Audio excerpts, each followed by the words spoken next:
નમસ્કાર વિદ્યાર્થી મિત્રો, સરસ્વતી ગ્રુપ ઓફ એજ્યુકેશન દ્વારા ચાલતા આ ઈ લર્નિંગ પ્રોગ્રામમાં હું બ્રિજેશ સાકળેચા ફરી એકવાર આપ સૌનું હાર્દિક સ્વાગત કરું છું.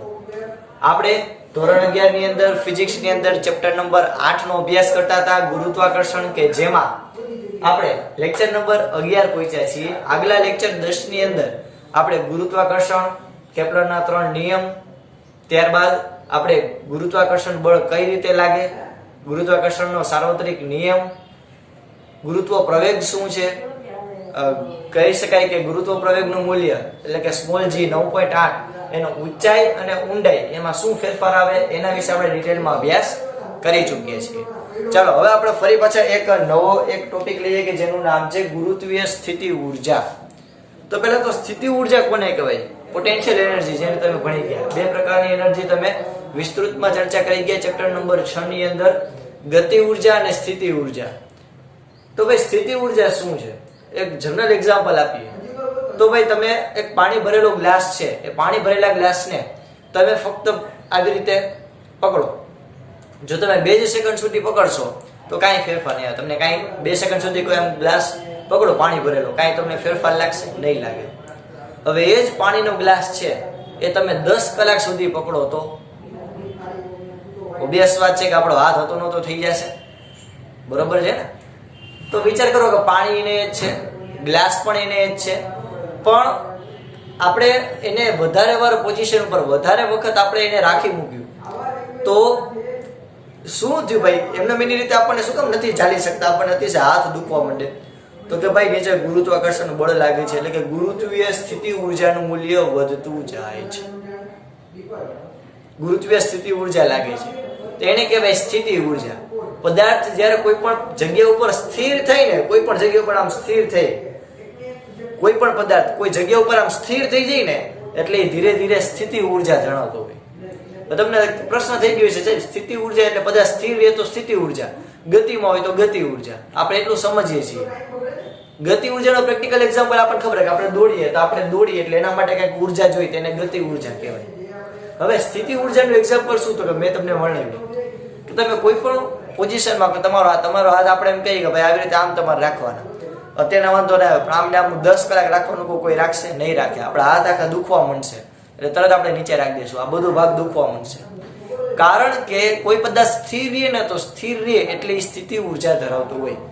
એટલે કે આપણા જે ક્લાસરૂમની અંદર કોઈ બેન્ચ પડેલી છે, તમારા ઘરની અંદર તમારું કોઈ ટેબલ પડેલું છે, કોઈ ટીપાઈ પડેલી છે, કોઈ પલંગ પડેલો છે, તો એ સ્થિર હશે.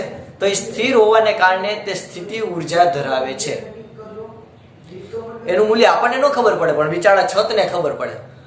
તમારા રૂમની અંદર, તમારા બેડરૂમમાં કે ત્યાં કઈ મસ્ત મજાનો પલંગ પડ્યો હોય તો એ પલંગ જે છે એ સ્થિતિ ઊર્જા ધરાવતો હોય. એ તમને ન ખબર પડે કારણ કે તમારે વજન નથી ઉચકવાનું, જે છત હોય એના ઉપર બળ લાગતું હોય, બરોબર? તો આપણે સ્થિતિ ઊર્જા, આઈ હોપ તમે સમજી ગયા કોને કહેવાય સ્થિતિ ઊર્જા. હકીકતમાં સ્થિતિ ઊર્જા જે છે એ હંમેશા કોઈ બીજા પદાર્થની સાપેક્ષે માપવામાં આવે છે. ફોર એક્ઝામ્પલ, અહીંયા હું 2 પદાર્થ લઉં, અહીંયા લઉં A દળ ધરાવતો પદાર્થ, અહીંયા લઉં હું B દળ ધરાવતો પદાર્થ, અથવા તો આ A અને B પદાર્થ લઉં, આની ઉપર હું સ્મોલ m દળ ધરાવતો પદાર્થ મૂકું. કેવો? સ્મોલ m દળ ધરાવતો પદાર્થ મૂકું તો આ પદાર્થને અહીંયાથી અહીંયા સુધી જવા માટે કંઈક કાર્ય કરવું પડશે. અહીંયાથી અહીંયા સુધી જવા માટે કંઈક કાર્ય કરવું પડશે. હવે જેવો પદાર્થ અહીંયા આવી ગયો એટલે એની સ્થિતિ ઊર્જા બદલાઈ ગઈ. તો એની સ્થિતિ ઊર્જા કેટલી ધરાવતો હોય છે? તો કે એને કરેલા કાર્ય જેટલી, બરોબર? તો એવું પેલા બધાને આટલું ક્લિયર થયું હોય છે કે ભાઈ સ્થિતિ ઊર્જા કોને કહેવાય.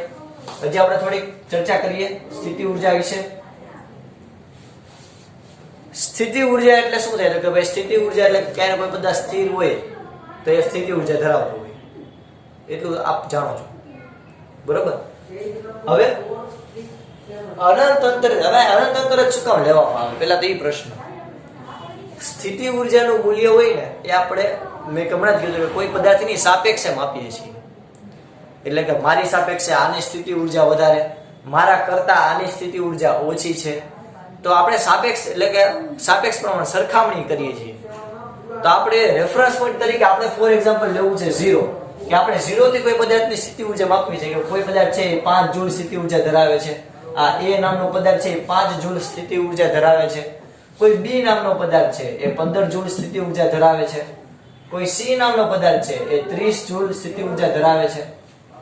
તો એ 30 એટલે શું માનવું? તો કે ભાઈ આપણે કોઈ એક રેફરન્સ પોઈન્ટ લીધો, ત્યાંથી એ 30 જૂલ ઊર્જા ધરાવે. તો રેફરન્સ પોઈન્ટ તરીકે આપણે લીધો 0 એટલે કે 0 જૂલ એટલે કઈ ઊર્જા ધરાવતું નથી. તો આ ક્યાં હોય? આ કે કોઈ એવો પદાર્થ જોવા મળે કે જેનામાં ઊર્જા જ ન હોય, સ્થિતિ ઊર્જા જ ન હોય? ના. તો આપણે એ પદાર્થને લઈએ અનંત અંતરે એટલે કે ઇન્ફાઇનાઇટ. કે અનંત અંતરે કોઈ પદાર્થ રહેલો છે, તો અનંત અંતરે રહેલો હોય ખૂબ જ દૂર, અનંત અંતરે 5-6 કરોડ પ્રકાશ વર્ષ દૂર, અનંત અંતરે. તો ખૂબ જ દૂર કોઈ કણ રહેલો છે તો આપણે એની સ્થિતિ ઊર્જા માપી શકશું? અથવા તો એ સ્થિર રહેશે એ આપણને ખબર છે? ના. અને સ્થિર નહીં પણ હોય તો અનંત અંતરે આપણે જોવા જઈએ તો કોઈ પદાર્થ હોય એની સ્થિતિ ઊર્જા કેવી હોય? અનંત અંતરે કોઈ પદાર્થની સ્થિતિ ઊર્જા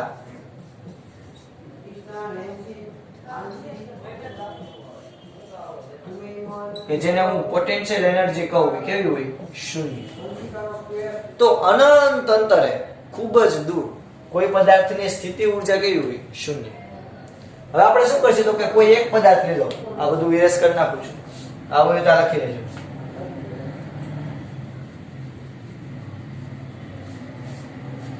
અનંત અંતરે કોઈ પદાર્થ છે, ફોર એક્ઝામ્પલ અહીંયા B એ કોઈ અનંત અંતરે છે, ઇન્ફાઇનાઇટ. કોઈ B નામનો પદાર્થ અનંત અંતરે છે, તો ત્યાં એની ઊર્જા કેટલી હશે? 0 જૂલ. કાંઈ હશે જ નહીં ઊર્જા, સ્થિતિ ઊર્જા કાંઈ હશે જ નહીં એની પાસે.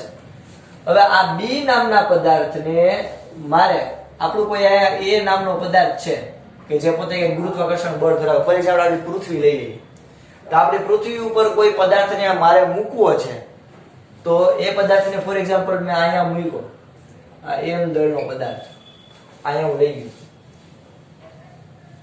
તો આ પદાર્થ પછી પૃથ્વીના ગુરુત્વાકર્ષણને લીધે ખેંચાઈ જશે.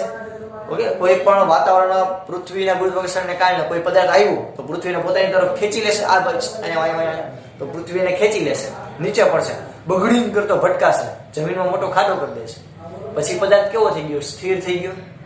તો એ પદાર્થ કેટલી સ્થિતિ ઊર્જા ધરાવતો હોય છે? આપણે માની લો કે કોઈ ઉલ્કા લઈ લઈએ, જે કોઈ ઉલ્કા ઉપરથી આમ પડી આપણા પૃથ્વી પર, તો એ ક્યાં નજીક થઈ ગઈ છે કે ભાઈ અહીંયા ભાઈ કાંતા માસીને ઘરેથી મેગિંગ થઈ ગઈ છે? ના. એ ક્યાંથી આવેલી હશે તો કે ભાઈ દૂર અંતરેથી આવેલી છે. તો અનંત અંતરે આપણે કોઈ પદાર્થની સ્થિતિ ઊર્જા કેટલી લઈ લઈએ? 0. સ્થિતિ ઊર્જા લઈ લીધી 0. હવે એને અનંત અંતરેથી કોઈ એ પદાર્થ કે જે ગુરુત્વાકર્ષણ ક્ષેત્ર ધરાવે છે ત્યાં લઈ આવવા માટે, ત્યાં સ્થિર કરવા માટે એને આપણે કઈક ઊર્જા આપવી પડશે. એને અહીંયાથી આપણે અહીંયા લગી લઈ આવ્યા તો એમને તો નહીં લઈ આવ્યો હોય, આપણે કઈક એનર્જી આપી છે, કઈ પણ રોકેટ થી કે કઈ પણ કોઈ પણ રીતે આપણે એનર્જી આપી અને એને આપણે અહીંયાથી અહીંયા સુધી લઈ આવ્યા. એટલે આટલું ક્લિયર થયું? તો આપણે એને કઈક એનર્જી આપી. આ બધી પ્રક્રિયાની અંદર કાઇનેટિક એનર્જીનું મૂલ્ય ડેલ્ટા ઓફ કાઇનેટિક એનર્જી એટલે કે ગતિ ઊર્જામાં થતો ફેરફાર 0 હોવો જોઈએ. એટલે બગડી કરતો અહીંયાથી અહીંયાથી લઈ આવવાનું, આમ ધીરે ધીરે, પેલા અહીંયા, પછી ધીરે ધીરે આમ ડીચક ડીચક ડીચક ડીચક ડીચક ડીચક, એટલે કે ગતિ ઊર્જામાં કાંઈ પણ ફેરફાર થવો જોઈએ. એમ ધીરે ધીરે આપણે એને અહીંયા સુધી લઈ આવ્યા, પૃથ્વી એને ખેંચી લીધું અને સ્થિર કરી નાખ્યું. તો આપણે જેટલી પણ ઊર્જા આપી એ ઊર્જામાં થતો ફેરફાર, આપણે જેટલી પણ ઊર્જા આપી એ સ્થિતિ ઊર્જા જેટલી થશે. આપણે જેટલી પણ ઊર્જા આપી કેમાં કન્વર્ટ થઈ ગઈ? હવે અહીંયા આ પદાર્થ પૃથ્વીમાં આવી અને સ્થિર થઈ ગયો તો કેમાં કન્વર્ટ થઈ ગઈ? સ્થિતિ ઊર્જામાં. આ પેલા પ્રોસેસ સમજાણી પછી આપણે ટોપિક ચાલુ કરીએ. કોઈ પદાર્થ અનંત અંતરે સ્થિતિ ઊર્જા તો કે એની 0 છે, અનંત અંતરે ખૂબ દૂર, હવે દેખાતોય નથી મને. ત્યાંથી આપણે એને ધીરે ધીરે ધીરે એની ગતિ ઊર્જામાં ફેરફાર ન થાય એ રીતે ધીરે ધીરે આપણે એને પૃથ્વીના ગુરુત્વાકર્ષણ ક્ષેત્રની અંદર લઈ આવ્યા. તો પૃથ્વી એને ખેંચી અને સ્થિર કરી દીધો, નીચે પાડી દીધો જમીનમાં, અને મોટો ખાડો થઈ ગયો અને ત્યાં સ્થિર કરી નાખ્યો. તો એની સ્થિતિ ઊર્જા કેવી થઈ ગઈ? તો ન્યાયની સ્થિતિ ઊર્જા તમારે માપવી હોય તો કેટલી? તો કે તમે જેટલી પણ ઊર્જા આપી એ બધી ઊર્જા કેમાં કન્વર્ટ થઈ ગઈ? અહીંયાથી આટલા પાર્ટની અંદર તમે જેટલી સ્થિતિ ઊર્જા જેટલી પણ ઊર્જા આપી એ બધી ઊર્જા કેના સ્વરૂપે કન્વર્ટ થઈ ગઈ? સ્થિતિ ઊર્જા સ્વરૂપે. સ્થિતિ ઊર્જા સ્વરૂપે સંગ્રહિત થઈ ગઈ. તો જેમ વધારે પદાર્થને તમે ઉર્જા આપી છે એવી વધારે પૃથ્વીમાં સ્થિતિ ઉર્જા ધારણ કરશે, એટલે વધારે ઊંડો ખાડો કરશે. એટલે તમે જો ઉલ્કા પડે તો બહુ જોરથી ફટાફટ પડશે તો એ ઊંડો ખાડો પડે, અને ઓછી સ્પીડ હોય તો એ પૃથ્વીના વાતાવરણમાં જ ઊંડો રાખ થઈ જાય. હવે ક્લિયર થયું? ચાલો હવે આ ટોપિકને આપણે થિયરી મુજબ આપણે સમજીએ. તો આપણે શું કીધું તો કે ભાઈ અનંત અંતરેથી એમ દળના પદાર્થને બીજા કોઈ પદાર્થના ગુરુત્વીય ક્ષેત્રની અંદર લાવવા માટે કરવા પડતા કાર્યને અહીંયાથી અહીંયા સુધી, એટલે કે આપણે આને આલીપાથી માલિપા લઈ આવ્યા, તો આલીપાથી માલિપા લઈ આવવા માટે આપણે એને શું કર્યું તો કે કાર્ય કર્યું. એ કાર્ય કેમાં કન્વર્ટ થશે? સ્થિતિ ઊર્જામાં. એને શું કહેવાય તો કે પદાર્થની ગુરુત્વીય સ્થિતિ ઊર્જા. આઈ હોપ હજે એક રિપીટ કરી દઉં કે અનંત અંતરેથી એમ દળના પદાર્થને શું ઇત્તુષા નન્નાસા છોટાસા પ્યારાસા એમ દળના પદાર્થને બીજા કોઈ પદાર્થની ગુરુત્વીય ક્ષેત્રની અંદર લાવવા માટે કરવા પડતા કાર્યને શું કહેવાય? ગુરુત્વીય સ્થિતિ ઊર્જા. વ્યાખ્યા ક્લિયર થઈ? હવે તમે જ મને કહો કે આયા તો જ્યાંથી પદાર્થ આવ્યો હતો ત્યાં તો ગુરુત્વીય સ્થિતિ ઊર્જા કેવી હતી? શૂન્ય હતી. તો એને કહેવાય શૂન્ય સ્તરની સ્થિતિ ઊર્જા. ઓકે, આપણે થિયરી મુજબ સમજવાની ટ્રાય કરીએ કે જ્યારે કોઈ પદાર્થ અનંત અંતરે હોય ત્યારે તેની સ્થિતિ ઊર્જા શૂન્ય હોય. અહીંયા અનંત અંતર નથી લખાયું, અહીં લખી નાખજો અનંત અંતરે હોય ત્યારે તેની સ્થિતિ ઊર્જા કેવી હોય? શૂન્ય. જે આપણને ખબર જ છે. તો જ્યારે કોઈ પદાર્થ અનંત અંતરે હોય તેની સ્થિતિ ઊર્જા શૂન્ય હોય. હવે અનંત અંતરેથી કોઈ બીજા પદાર્થના ગુરુત્વીય ક્ષેત્ર આગળ ગુરુત્વીય ક્ષેત્ર ધરાવતો હોય છે, પૃથ્વી ફોર એક્ઝામ્પલ આપણે લઈએ કે સૂર્ય લઈએ કે વોટેવર, તો બીજા પદાર્થના ગુરુત્વીય ક્ષેત્રની અંદર લાવવા માટે કરવા પડતા કાર્યને શું કહેવાય? સ્થિતિ ઊર્જા. કેવી? ગુરુત્વીય સ્થિતિ ઊર્જા. હવે આમાં આપણે પોઈન્ટ અંદર બીજો પણ ઉમેરી શકીએ કે ગુરુત્વાકર્ષીય બળને કારણે જે સ્થિતિ ઊર્જા હોય, કોઈ પદાર્થની ગુરુત્વાકર્ષણીય બળ લાગવાને કારણે જે સ્થિતિ ઊર્જા ધરાવે એને પણ ગુરુત્વીય સ્થિતિ ઊર્જા કહી શકાય. ઓકે વિદ્યાર્થી મિત્રો, ચાલો આપણે એક મસ્ત મજાનો કિસ્સો લઈએ. આપણે એક પૃથ્વી દોરીએ. આ એવું પેલા બધાને આ ક્લિયર થઈ ગયું એવું ધારી લઉં. હવે આપણે જો એક પૃથ્વી લઈએ, આ પૃથ્વી આપણે બે કણ લીધા. પેલા કોઈ કણ છે અહીંયા હતો, અહીંયાથી અહીંયા સુધી હતો. પૃથ્વીથી h1 ઊંચાઈ હતો. કેટલા છોકરાઓ? h1 ઊંચાઈ. ત્યાંથી આપણે કાર્ય કરી અને એને ઉપર લઈ ગયા. ક્યાં લઈ ગયા? ઉપર. તો આપણે એને કાર્ય કરી અને ઉપર લઈ ગયા. અહીંયા કોઈ પદાર્થ હતો h1 જેટલી ઊંચાઈ, તો એ ઓલરેડી ક્યાંક તો સ્થિતિ ઊર્જા ધરાવતો જ હશે. ઓબ્વિયસ વાત છે. કોઈ પદાર્થ ઉપગ્રહ છે ઉપર, આપણા પૃથ્વી ઉપરની ઉપર આ આંટા મારતા હોય ને સેટેલાઇટ, તો સેટેલાઇટ પૃથ્વીથી ઉપર હોય તો એને ગુરુત્વાકર્ષણ બળ નીચે બળ લગાડતું હોય છે કે નહીં લગાડતું હોય? લગાડતું હોય છે. તો એ ગુરુત્વીય સ્થિતિ ઊર્જા ધરાવતા હશે. તો એ ઓલરેડી ક્યાંક સ્થિતિ ઊર્જા ધરાવતા હશે.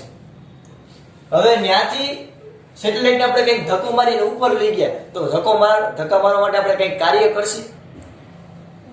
અહીંયાથી અહીંયા સુધી લઈ જવા માટે ફોર એક્ઝામ્પલ એ પોઈન્ટને હું કહું h2, આ હાઈટને કીધી પહેલી અને આ હાઈટને કહું બીજી હાઈટ h2. વધારે આપણે મોટું લખીએ. આટલી હાઈટ કેટલી છે? h2. આ આપણું પહેલું સ્થાન છે, આ આપણું બીજું સ્થાન છે. બરોબર? તો પૃથ્વીની સપાટીથી પૃથ્વીની ત્રિજ્યા કરતા નાના અંતરો એ ગુરુત્વાકર્ષણ બળ લગભગ અચળ ગણી શકાય. પૃથ્વીની ત્રિજ્યાથી નાના અંતર માટે એટલે અંદરની બાજુ ગુરુત્વાકર્ષણ બળનું મૂલ્ય અચળ ગણી શકાય. પૃથ્વીની સપાટીથી h1 ઊંચાઈએ અને h2 ઊંચાઈએ એમ દળના પદાર્થને લઈ જવા માટે કરવું પડતું કાર્ય કેટલું નહીં? તો કે ભાઈ પેલા પદાર્થને બીજા પદાર્થ સુધી લઈ જવા માટે કરવું પડતું કાર્ય હોય W12. W12 કેમ લખાય તો કે W2 minus W1. W2 minus W1. Okay, W2 minus W1. હવે W એટલે કે કાર્યનું સૂત્ર શું છે? કે બળ ગુણ્યા સ્થાનાંતર. તો બે વાત છે. તો અહીંયા આપણે શું લખીશું કે કોઈ પણ પદાર્થ પર થતું કાર્ય W બરાબર શું થાય? બળ ગુણ્યા સ્થાનાંતર. ચાલો તો પદાર્થ ઉપર કેટલું કાર્ય થશે? તો કે બળ એટલે તો કે નીચેની બાજુ બળ લાગતું હોય છે કેટલું? તો કે માજી જેટલું, mg માજી. કોઈ પણ પદાર્થ ઉપર વજન બળ લાગતું હોય છે નીચેની બાજુ એટલે આપણે એને કઈ માજી. સ્થાનાંતર તો એને કેટલું સ્થાનાંતર કર્યું? તો કે ભાઈ પૃથ્વીની સપાટીથી આપણે પેલા પદાર્થ માટે ગણીએ ઓમ જોઈએ તો h એટલે તમે સ્થિતિ ઊર્જાનું સૂત્ર લખતા હતા mgh અસલી મસાલે સચ mgh આ mgh બરોબર. તો સ્થિતિ ઊર્જાનું સૂત્ર છે mgh એ આપણને ખબર છે. તો આપણે પહેલી ઊંચાઈ માટેનું સૂત્ર લખીએ અને બીજી ઊંચાઈ માટેનું સૂત્ર લખીએ તો શું લખી શકાય? W12 બરાબર અહીંયા લખી શકાય mgh2. આ 2 શું કામ? તો કે બીજા કણ માટેની હાઈટ છે h2, પહેલા કણ માટેની હાઈટ કેટલી છે? h1. બંનેમાંથી માજી કોમન કાઢીએ તો શું આવશે? mg કૌંસમાં h2 h1 W12 માટે. તો કોઈ પદાર્થને પહેલા પદાર્થથી બીજા પદાર્થ સુધી લઈ જવા માટે એની કેટલું કાર્ય કરવું પડશે? તો કે W12 કેટલું? તો કે mg કૌંસમાં h2 h1 કે જે સ્થિતિ ઊર્જા સ્વરૂપે સંગ્રહિત પામશે. દંડ. ઓકે, આપણે આને ગુરુત્વીય સ્થિતિ ઊર્જાના સંદર્ભમાં સમજીએ. કેના સંદર્ભમાં વિદ્યાર્થી મિત્રો? ગુરુત્વીય સ્થિતિ ઊર્જાના સંદર્ભમાં આપણે આને સમજીએ. તો આપણે કેમ લખી શકાય? તો હું અહીં વર્ણવું જો કેમ લખી શકાય. આ જ કિસ્સો આપણે રાખીએ. તો આના માટે W of h એટલે કે h ઊંચાઈ કાર્ય કેટલું આવશે? mgh W0. તો તને પ્રશ્ન થાય છે W0 આ શું છે? W0 એ શું છે? તો કે પદાર્થ જ્યારે પૃથ્વીની સપાટી ઉપર હોય ત્યારની સ્થિતિ ઊર્જા. આ એમ કાઉન્સ કરીને લખી નાખું જેથી તમને ખબર પડે, ખ્યાલ આવે. W0 is equal to પૃથ્વીની સપાટી પર પદાર્થ હોય ત્યારે સ્થિતિ ઊર્જા ત્યારે સ્થિતિ ઊર્જા. તો હું અહીંયાથી h ઊંચાઈ લઈ જાઉં, ફોર એક્ઝામ્પલ આ h1 ઊંચાઈ લઈ જાઉં તો પૃથ્વીની સપાટી સુધીનું સ્થિતિ ઊર્જા પ્લસ આટલી એડ થશે. એટલે આપણે હવે WH1 માટે શું લખી શકશું? WH1 એટલે કે h1 જેટલી ઊંચાઈ લઈ જશો તો શું થશે? તો કે mgh1 આટલા માટેનું સ્થિતિ ઊર્જાનું સૂત્ર mgh1 પ્લસ આ પૃથ્વીનું તો ગણાશે plus W0.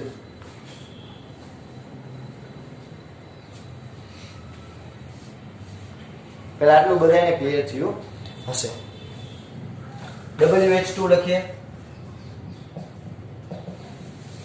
mgh2 plus W0. કરેલું કાર્ય કેટલું થશે? તો કે ઇક્વલ ટુ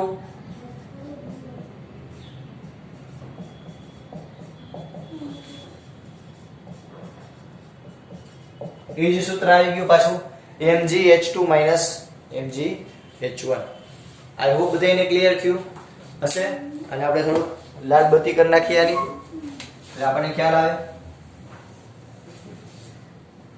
બરોબર. mgh2 mgh1. તો કોઈ પદાર્થ હોય એ એક સ્થાનેથી બીજા સ્થાને જાય, કોઈ એક સ્થાનેથી બીજા સ્થાને જાય તો એ કેટલું કાર્ય કરશે? તો કે mg કૌંસમાં h2 h1 જેટલું. અને એ જેટલું કાર્ય કરશે એ બધું કાર્ય કેવા કન્વર્ટ થશે? પદાર્થની સ્થિતિ ઊર્જામાં. તો જેમ તમે ઉપરનું સ્થાન રાખશો તો એમ પદાર્થ વધારે સ્થિતિ ઊર્જા ધરાવતો હશે. તમે જ મને કહો કે આ હાઈટે પડેલું, આ હાઈટથી કોઈ પદાર્થ પડે કે ઉપરની હાઈટથી પડે, કેમાં વધારે જોરદાર ઇફેક્ટ આવશે? કેમાં વધારે નુકસાન થશે પૃથ્વીને? તો કે ઉપરથી પડે તો. કારણ કે જેમ ઉપર જશે એમ એની સ્થિતિ ઊર્જા વધારે છે. એ સ્થિતિ ઊર્જા પદાર્થ ગુમાવી અને ડાયરેક્ટ નીચે પડે એટલે કે ગતિ ઊર્જામાં કન્વર્ટ પણ વધારે થાય. ફોર એક્ઝામ્પલ અહીંયા હોય તો માની લો કે 1000 જૂલ ઊર્જા છે તો અહીંયા 2000 હોય તો આ 1000 જૂલ ઊર્જાનું ગતિ ઊર્જામાં રૂપાંતર થાય તો ફટાફટ નીચે આવે. આ 2000 બગડા કરતું નીચે આવે ખાડો કરે. એટલે કોઈ પદાર્થ ઉપર આપણે ત્યારે એટલું યાદ રાખશું કે કોઈ એક સ્થાનેથી બીજા સ્થાને પદાર્થને લઈ જવો હોય તો તેના માટે તમારે જેટલું કાર્ય કરવું પડે એ પદાર્થના સ્થિતિ ઊર્જા સ્વરૂપે સંગ્રહિત થાય છે. ચાલો બધા ફટાફટ પહેલા આટલું લખી લ્યો, પછી આપણે આગળ વધીએ.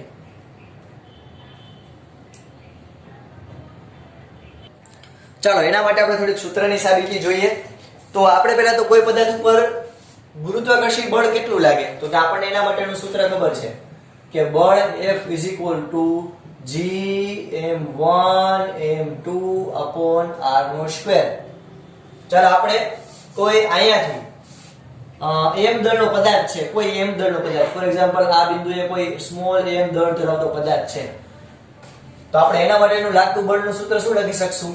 Gme(m)r².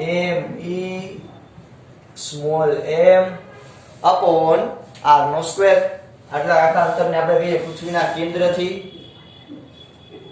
અહીંયા સુધીના અંતરને આપણે કહીએ r². આવું આપણે લખી શકાય.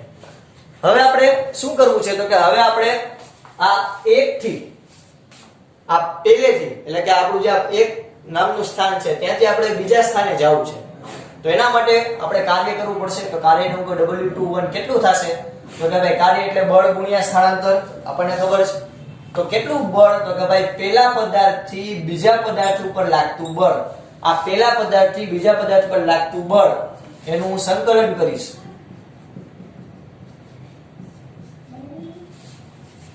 dr. શું કામ આનું સંકલન કરીશ, તો કે ભાઈ જો આને હું ઝૂમ કરું, આ પાર્ટને હું ઝૂમ કરું, તો જે અહીંયા આપણો બીજો પદાર્થ છે, અહીંયા આપણો પહેલો પદાર્થ છે, બરોબર. તો મારે અહીંયાથી અહીંયા સુધી જવું હોય તો મેં હમણાં જ કીધું કે અહીંયાથી અહીંયા સુધી જવું હોય, પણ એની કન્ડિશન શું છે કે ગતિ ઊર્જામાં થતો ફેરફાર, ગતિ ઊર્જામાં જે ફેરફાર છે એ કેવો હોવો જોઈએ? 0. એટલે કે તમે ફટાફટ કોઈ પદ્ધતિ ન મોકલી શકો, તમે અહીંયાથી ધીરે ધીરે મોકલશો. અહીંયાથી કોઈ પદ્ધતિ અહીંયા ગયો 2 3 4 5 6 7 8 9 10 11 12 13 15. આવી રીતે તમે કોઈ પદ્ધતિને અહીંયા મોકલશો તો અહીંયાથી અહીંયા સુધી પદાર્થને આપણે મોકલશે, એના માટે આપણે કંઈક કાર્ય કરશે. અને અહીંયાથી અહીંયા સુધી તો જો આ બિંદુએ બળ કેટલું લાગે, આ બિંદુએ બળ કેટલું લાગે, આ બિંદુએ કેટલું બળ લાગે, આ બિંદુએ ગુરુત્વાકર્ષણ બળ કેટલું લાગે, આ બિંદુએ કેટલું બળ લાગે, આ બિંદુએ, તો બધા આખી આમ લાઈન બને, આખી લાઈન બને બિંદુઓની, એ દરેક બિંદુએ કેટલું બળ લાગે બધાયનો હું સરવાળો કરું. આ બધાયનો અહીંયાથી અહીંયા સુધીમાં જેટલા પણ પદાર્થના કણ આવે છે એ બધાયનો હું સરવાળો કરું તો મને અહીંયા 1 થી 2 સુધીમાં કેટલું બળ લાગશે એ મને ખબર પડશે. એટલે આપણે એવું આપણે એવી ટ્રીક અપનાવી કે આ બધાયને આપણે કટકા કરી નાખ્યા, એટલે આપણે સંકલન લીધું. એટલે આપણે અહીંયાથી 2 કણ વચ્ચેનું અંતર લીધું dr, સ્મોલ dr, કારણ કે બળ ગુણ્યા સ્થળાંતર. તો આટલા પહેલા તો આ કોણથી આ નાના એવા અંતર માટે કેટલું બળ લાગે, પછી નાના એવા અંતર માટે કેટલું બળ લાગે, એવી રીતે કરતા કરતા આપણે 2 સુધી ગણ્યું. એટલે કે આપણે ઇન શોર્ટ સંકલન કર્યું. હવે ખબર પડી સંકલન શું કામ કર્યું? ચાલો હવે ધીરે બોલતા બોલતા આપણે આગળ વધીએ.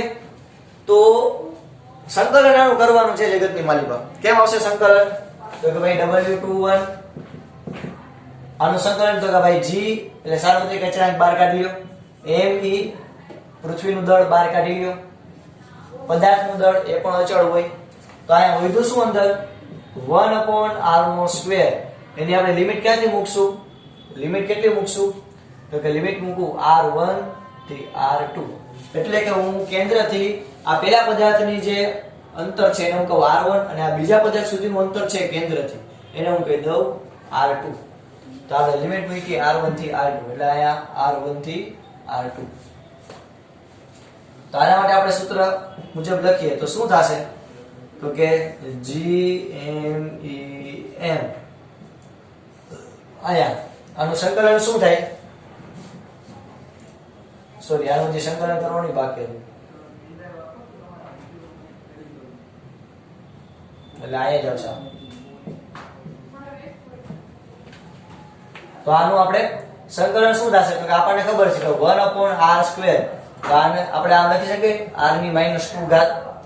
તો સંકલનનો નિયમ શું? તો કે ઘાતમાં 1 નો વધારો એટલે કેટલું આવ્યું? તો કે અને વધારા સાથેની ઘાત છેદમાં. તો આનો શું જવાબ આવશે? તો કે આનો જવાબ આવશે r⁻1 એના છેદમાં -1, એટલે કે પ્લસ માઇનસ માઇનસ. એટલે આનો જવાબ કેવો આવશે તો કે -1/r. તો સંકલન 1/r² નું સંકલન શું થાય? -1/r. હજી એકવાર વિદ્યાર્થી મિત્રો સમજાવી દઉં. 1/r² એટલે કે આનો હું r ની -2 ઘાત લખી શકું. સંકલનનો નિયમ શું? તો કે ઘાતમાં 1 નો વધારો, આ વધારા સાથેની ઘાત છેદમાં, ત્યારબાદ આના પ્લસ માઇનસ એટલે કે r ની -1 એના છેદમાં -1, r ની -1 ઘાત એટલે છેદમાં આવે r, તો 1/r અને -1 નું માઈનસ એટલે -1/r એ એનો જવાબ થાય. તો આપણે લખીએ કે -1/r, r1 થી r2. ચાલો આપણે હવે આગળ લખીએ. તો કેવી રીતે લખી શકશું? તો કે આ માઈનસ નિશાની બહાર કાઢીએ તો શું હશે? -gmem અંદર 1/r2 -1/r1 W12 માટે.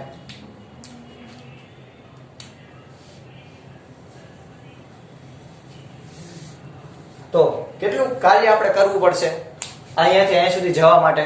તો કે ભાઈ ગુરુત્વાકર્ષણ સાર્વત્રિક અચળાંક અચળ છે, પૃથ્વીનું દળ એ અચળ છે, પદાર્થનું દળ જે કાંઈ પણ તમે ફોર એક્ઝામ્પલ તમે લ્યો કે ભાઈ એક્ઝામ્પલ તરીકે એવી રીતે લ્યો કે આ 5 કિલોનો પદાર્થ છે એને તમારે પૃથ્વીથી 50 કિલોમીટર થી 100 કિલોમીટર સુધી લઈ જવો છે. 50 થી 100 કિલોમીટર સુધી લઈ જવો છે કોઈ પદાર્થને. 50 કિલોગ્રામ દળ ધરાવતા પદાર્થને તમારે 50 કિલોમીટર થી 100 કિલોમીટર સુધી લઈ જવો છે. તો એના માટે તમારે કેટલું કાર્ય કરવું પડશે? તો કે ભાઈ g એટલે g, m એટલે પૃથ્વીનું દળ એ અચળ, પદાર્થનું દળ એ 50 કિલો જ રહેશે. ઉપર જશે તો પદાર્થનું દળ બદલાશે ને, એ તો એટલું હોય એટલું જ રહે. તો પૃથ્વીનું દળ પણ અચળ. r2 - r1, r2 એટલે તો કે 100 કિલોમીટર, r2 એટલે તો કે ભાઈ બીજી ત્રિજ્યા, અને r1 એટલે આ પહેલી ત્રિજ્યા, એટલે r2 - r1 કરો એટલે કેટલું આવશે? એ આપણો જવાબ થશે. એ તમને જે કાર્ય મળ્યું એટલું આ પદાર્થ સ્થિતિ ઊર્જા ધરાવશે, એટલે કે જેટલું પદાર્થ ઉપર તમે કાર્ય કરશો એટલું પદાર્થ સ્થિતિ ઊર્જા ધરાવશે. હવે તમે નોટિસ કર્યું કે આ કાર્ય છે તમને જો કેવું મળે? ઋણ. કાર્ય કેવું મળે? ઋણ. એનો મતલબ શું થયો? કાર્ય ઋણ મળ્યું એનો મતલબ શું થયો? તો કે પૃથ્વીનું ગુરુત્વાકર્ષણ બળ પદાર્થને ખેંચી રાખશે. જેવું આ ઋણ ઘટતું જાય અને પ્લસ થઈ જાય તો એ પદાર્થ દૂર જતો જાય, અનંત અને ઘટી અને શૂન્ય થઈ જાય પદાર્થ હતો નહોતો, જે આપણે હમણાં નિષ્ક્રમણ ઝડપમાં ભણીશું. તો આ એવું પેલા બધાને આટલું ક્લિયર થયું કે પદાર્થ જે છે એના ઉપર કરેલું કાર્ય કેટલું હોય. તો આપણે r = ઇન્ફાઇનાઇટ લઈ લઈએ તો એના માટેનું આપણને કાર્ય કેટલું મળશે? કાર્ય કેટલું મળશે? r = ઇન્ફાઇનાઇટ લઈએ 0. અહીંયા હું r બરાબર ઇન્ફાઇનાઇટ લઉં, અનંત અંતર, તો અહીંયા છેદમાં અનંત અંતર આવે, આખું પદ 0, તો એની સાથે આ પણ 0. એના માટે આપણને કરેલું કાર્ય કે જેને હું સ્થિતિ ઊર્જા કહું કેવું મળે? 0. યાદ રાખજો છોકરા કે અનંત અંતરે કોઈ પદાર્થની સ્થિતિ ઊર્જા કેટલી હોય? 0, કે જે આપણે પહેલા ધાર્યું હતું, યાદ કરો. બરોબર? તો એનો મતલબ એમ કે આપણે પહેલા જે ધારેલું છે એ વસ્તુ સાચી છે. ઓકે, પૃથ્વી માટે આપણે ગણીએ, પૃથ્વી માટે સ્થિતિ ઊર્જાનું મૂલ્ય કે જેને હું v વડે દર્શાવું, તો પૃથ્વીની સપાટી માટે આપણે પૃથ્વીની સપાટી માટે એટલે કે અહીંયા સ્થિતિ ઊર્જા કે જેને હું u કહું કેટલી હશે? તો કે ભાઈ બળ ગુણ્યા અંતર, એટલે બળ ગુણ્યા અંતર એટલે તો કે પૃથ્વી ઉપર લાગતું બળ કે g m e, માની લો કે પૃથ્વીની સપાટી ઉપર m દળનો પદાર્થ છે, એના છેદમાં r e નો સ્ક્વેર. પૃથ્વીની સપાટી એટલે આટલી કે ત્રિજ્યા આપણે ધ્યાનમાં લેવાની આવશે, એને ગુણ્યા આ પૃથ્વીની સપાટી પર જ જોઈ તો અંતર કેટલું થાય? re માઈનસ આપણે હમણાં જોયું સૂત્ર. ઓકે, re ઉડી જાય તો શું વધ્યું? સ્થિતિ ઊર્જા u બરાબર -gm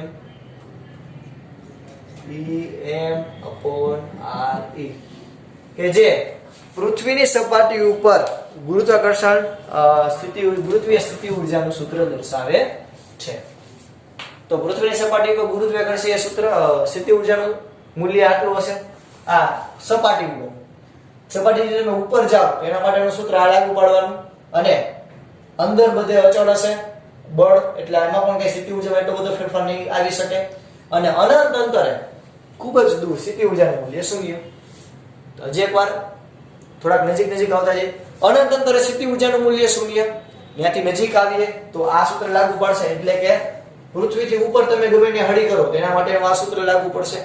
પૃથ્વીની સપાટી ઉપર આ સૂત્ર લાગુ પડશે, અને પૃથ્વીની અંદર તો લગભગ બળ કેવું રહેશે? અચળ. ક્લિયર થયું આટલું? તો ફટાફટ તમારા બુકની અંદર લખી લો.